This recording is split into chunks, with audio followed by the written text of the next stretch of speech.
Assalamualaikum warahmatullahi wabarakatuh. Hai teman-teman, perkenalkan nama saya Nurul Syafiqah Hani, Prodi Manajemen Pendidikan Islam, kelas 1A.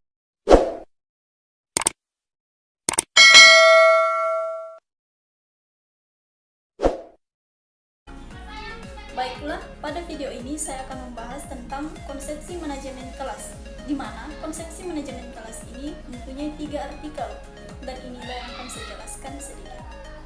Artikel pertama, masalah dan pemecahannya. Manajemen kelas merupakan substansi dari manajemen kurikulum, tetapi manajemen kurikulum merupakan substansi dari manajemen pendidikan. Artikel pertama ini mempunyai beberapa poin. Poin A, konsep manajemen kelas. Yang pertama, ada manajemen kelas yang bertolak belakang dengan sudut pandang tertentu. Menurut Koper 1982, seperti manajemen kelas dipandang sebagai proses untuk mengontrol tingkah laku siswa agar tidak melanggar tata tertib saat belajar di kelas. Manajemen kelas didasarkan atas pandangan yang bersifat permisif. Manajemen kelas didasarkan atas prinsip-prinsip pengubahan tingkah laku.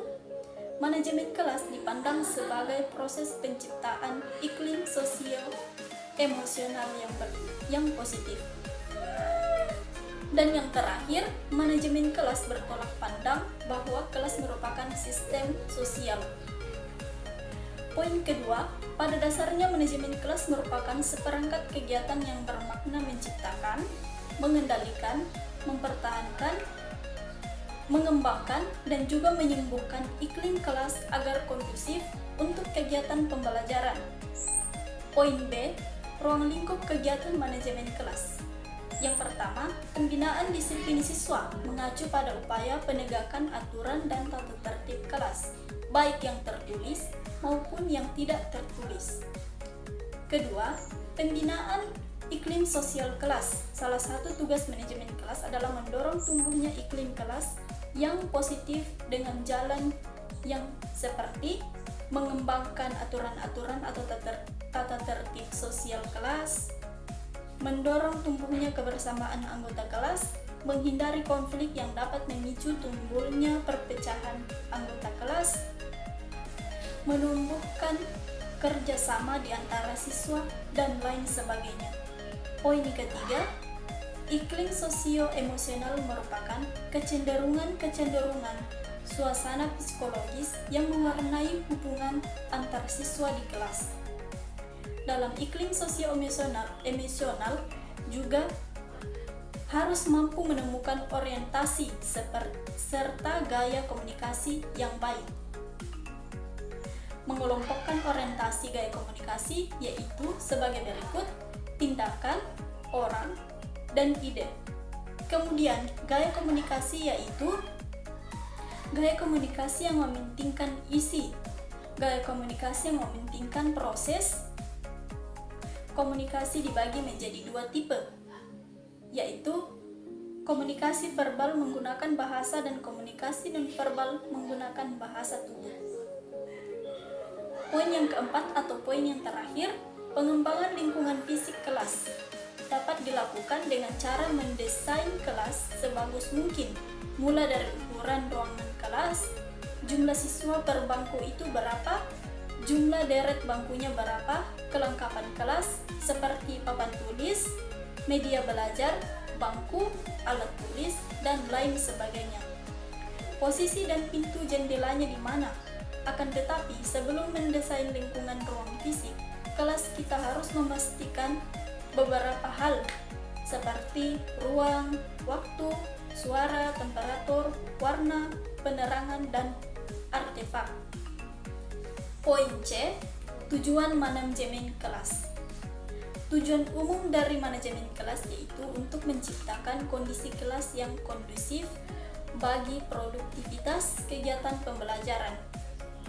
Tujuan khusus dari manajemen kelas menurut Egen dan Kauchak 1994 yaitu untuk menciptakan tumbuhnya perilaku disiplin siswa, untuk menciptakan iklim sosial kelas yang kondusif dan dinamis, menciptakan iklim sosio-emosional yang kohensif, menciptakan lingkungan fisikal yang kondusif.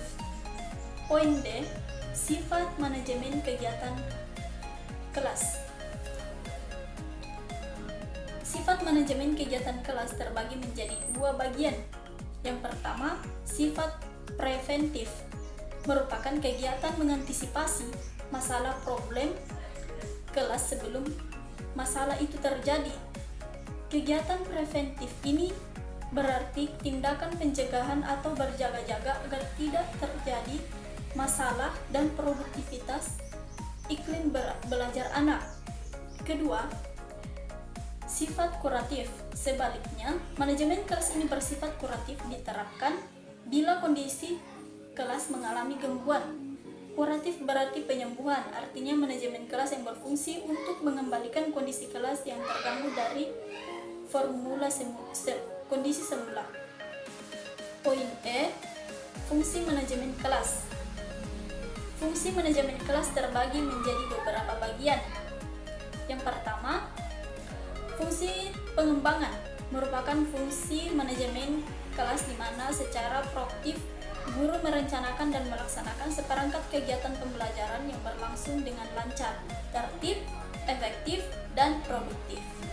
Selanjutnya, fungsi pengendalian merupakan seperangkat kegiatan guru yang bermakna menjaga, membina, mempertahankan, dan mengendalikan kondisi kelas agar tetap efektif dan produktif bagi kegiatan pembelajaran.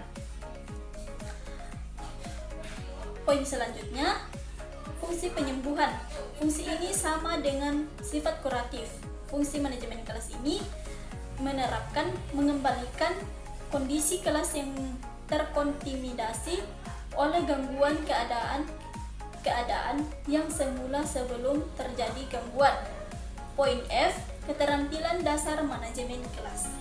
Perilaku guru dalam pembelajaran serta teknik dapat berpengaruh terhadap perwujudan iklim kelas meliputi 6 perilaku. Yang pertama, sikap tanggap, kemampuan menjadi membagi perhatian, kemampuan memusatkan perhatian kelompok, kemampuan memberi petunjuk secara jelas, kemampuan dalam memberikan penguatan, dan yang terakhir, kemampuan memberikan teguran. Masalah-masalah kelas. Masalah-masalah kelas biasanya berasal dari gangguan yang berupa seperti gangguan disiplin, gangguan sosial, gangguan antar anak, gangguan sosio-emosional, gangguan fisik. Poin H, pemecahan masalah kelas. Dalam memecahkan masalah kelas ada dua pendekatan utama, yaitu pendekatan tanpa teori dan pendekatan yang berdasarkan teori. Jenis pendekatan yang lain yaitu pendekatan pengubah tingkah laku. Pendekatan ini bertolak dari asumsi bahwa tingkah laku anak terbentuk karena belajar. Dan kedua, pendekatan sosio-emosional. Pendekatan ini menekankan pentingnya hubungan interpersonal dan kunci sukses iklim pembelajaran adalah komunikasi antar pribadi. Poin yang terakhir yaitu poin I, teknik identifikasi masalah kelas. Ada beberapa macam pendapat mengenai teknik dalam mengidentifikasi masalah kelas. Ada menurut Mercer dan Ortains 1990, serta menurut Thomas dan Brophy 1991. Pada artikel ini, saya lebih tertarik pada pendapat Good dan Brophy tentang teknik identifikasi masalah, di mana mereka membaginya dalam beberapa langkah. Yang pertama, menentukan masalah seperti jenis dan sifatnya. Yang kedua, menentukan alternatif kemungkinan pemecahan masalah. Yang ketiga, mengevaluasi alternatif pemecahan. Yang keempat, menetapkan alternatif pemecahan yang terbaik. Yang kelima, mengaplikasikan teknik pemecahan yang terbaik. Yang keenam atau yang terakhir, mengevaluasi efektivitas masalah. Artikel kedua, konsep manajemen kelas dan implikasinya dalam pembelajaran. Keterampilan mengelola kelas merupakan salah satu keterampilan dasar mengajar guru yang bertujuan untuk mewujudkan dan mempertahankan suasana pembelajaran yang optimal.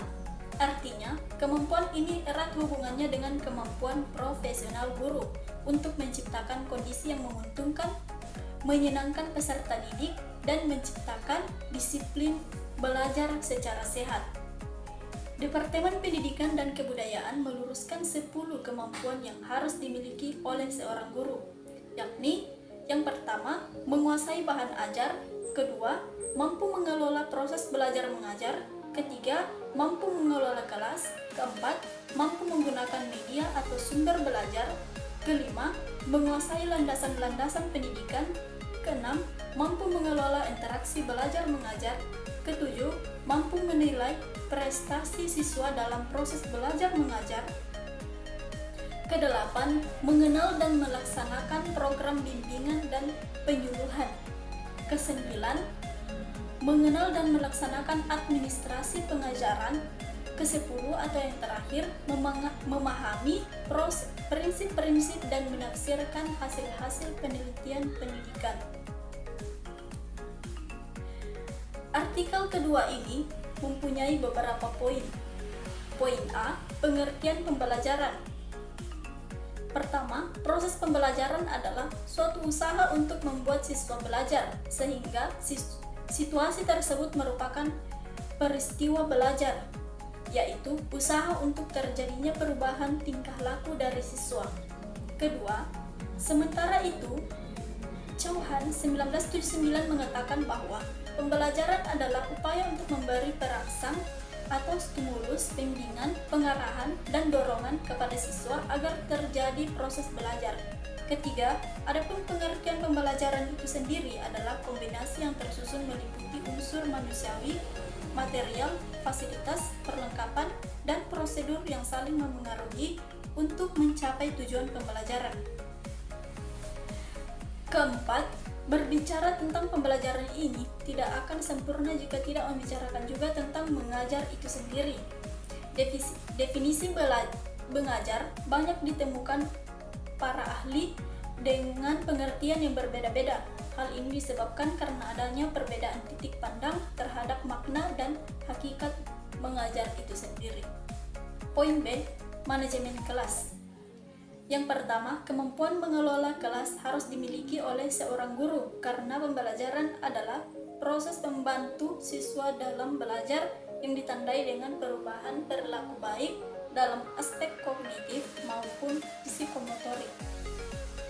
Kedua, proses pembelajaran akan selalu berlangsung dalam suatu adegan kelas, di mana adegan kelas itu perlu diciptakan dan dikembangkan menjadi suatu wahana bagi berlangsungnya pembelajaran yang efektif.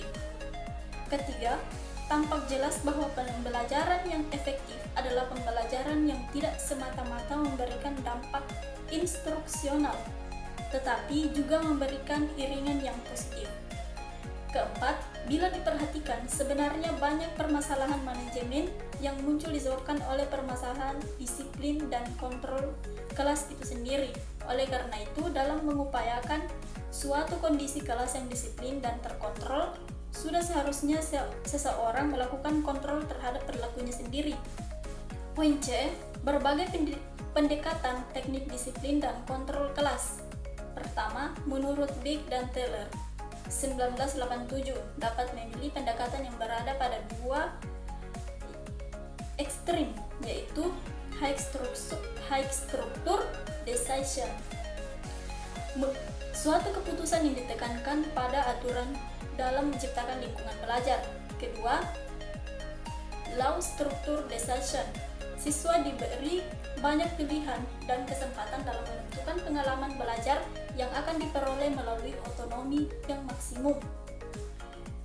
Poin 2, selanjutnya kita dapat menyimak berbagai pendekatan mengelola kelas yang diungkapkan oleh Sunario 1989 secara sederhana. Pertama, pendekatan kekuasaan, kedua, pendekatan ancaman, ketiga, pendekatan kebebasan, keempat, pendekatan pengajaran, kelima, pendekatan sosial emosional, keenam, pendekatan proses kelompok, Yang terakhir, pendekatan pluralistik. Artikel ketiga, manajemen perilaku kelas, beberapa kesalahan umum, dan apa yang harus dilakukan sebagai gantinya. Salah satu tanggung jawab guru adalah membantu siswa dalam belajar. Artikel ini dibuat dengan tujuan untuk mengetahui apa saja sih kesalahan umum dan apa yang harus dilakukan sebagai gantinya. Jadi artikel ini berisikan tentang survei kesalahan-kesalahan apa saja yang terjadi di dalam manajemen kelas dan apa yang harus dilakukan sebagai gantinya. Istilahnya apa solusi untuk menutupi kesalahan yang telah terjadi. Untuk kesalahan pertama, mengidentifikasi perilaku buruk dari tampilannya. Pada artikel ini, kita telah diberikan contoh semisal seorang siswa tidak mengerjakan tugas. Hal itu telah menjadi kesalahan umum, tetapi jika dua orang tidak mengerjakan tugas dengan alasan yang sama, jika mereka keluar dari tugas, maka kita harus melakukan pendekatan secara berbeda-beda. Sebenarnya, sebuah strategi yang akan menghilangkan perilaku di luar tugas dari satu siswa menjadi memperburuk perilaku di luar tugas dari yang lain. Mendefinisi perilaku buruk dengan tampilan tidak memberi tahu kita apa-apa, hanya karena dua perilaku terlihat sama, tidak berarti keduanya sama. Sebagai gantinya, definisi perilaku salah menurut fungsinya. Untuk mengembangkan strategi yang lebih baik untuk mengatasi perilaku buruk, kita perlu bertanya pada diri sendiri, apa fungsi dari perilaku ini? Atau lebih sederhananya, apa yang diperoleh siswa dari perilaku buruk itu? Kita kembali ke contoh sebelumnya di mana ada dua orang siswa yang tidak mengerjakan tugasnya. Nah, di sini kita bisa survei bahwa kedua anak tersebut mungkin memiliki alasan yang berbeda, di mana siswa pertama tidak mengerjakan tugas karena dia ingin mendapatkan perhatian dari kita. Dan siswa yang kedua tidak mengerjakan tugas karena memanglah siswa yang kurang aktif dalam pembelajaran. Kesalahan kedua, mengapa Anda melakukan itu? Alih-alih nilai perilaku siswa secara langsung untuk menentukan fungsinya. Fungsi dari perilaku memiliki tujuan melayani siswa dengan cara mengetahui apa yang siswa dapatkan dari sebuah pembelajaran yang diberikan. Untuk menentukan fungsi perilaku secara langsung, kita harus memerlukan prosedur pengumpulan informasi yang disebut dengan fungsional. Penilaian fungsional memberikan kita gambaran yang lebih lengkap tentang perilaku buruk dengan memasukkan antarse dan konsekuensi lingkungan dalam deskripsinya. Menurut Albert dan Trautmann 2003. Kesalahan ketiga, ketika pendekatan tidak berhasil, cobalah lebih keras. Ketika suatu pendekatan tidak berhasil, alih-alih berusaha yang lebih keras, di mana kita harus mencoba cara lain, seperti yang terdapat pada artikel kedua. Di situ terdapat beberapa model pendekatan guru kepada siswa. Kesalahan keempat, melanggar prinsip aturan kelas yang baik. Aturan kelas memainkan peran penting dalam pengelolaan kelas yang efektif, namun aturan saja memberikan pengaruh yang kecil terhadap perilaku siswa. Sebagai gantinya, siswa diberikan kesempatan untuk mengikuti panduan aturan kelas, karena terlalu banyaknya aturan kelas dapat mempersulit siswa untuk mematuhi dan guru untuk menegakkan. Kesalahan kelima, memperlakukan semua perilaku buruk sebagai tidak boleh. Ketika siswa berkelakuan buruk, seringkali tampak seolah-olah itu semata-mata masalah motivasi. Namun, beberapa perilaku buruk disebabkan oleh kurangnya keterampilan yang tepat, bukan karena kurangnya motivasi. Sebagai gantinya, beberapa perilaku tidak bisa dilakukan. Kesalahan keenam, kurangnya perencanaan untuk waktu transisi saat merencanakan hari mengajar untuk transisi seringkali diabaikan. Namun, sejumlah besar waktu di kelas dihabiskan dengan waktu transisi seperti pergantian pelajaran, pergantian hari, dan pergantian lainnya. Tanpa adanya transisi yang tepat, kita akan mengalami yang namanya frustasi. Sebagai gantinya, kita harus merencanakan waktu transisi dengan tepat. Dan pada artikel ini masih banyak lagi kesalahan-kesalahan yang sering dilakukan dalam manajemen kelas. Sekian yang dapat saya sampaikan. Wassalamualaikum warahmatullahi wabarakatuh.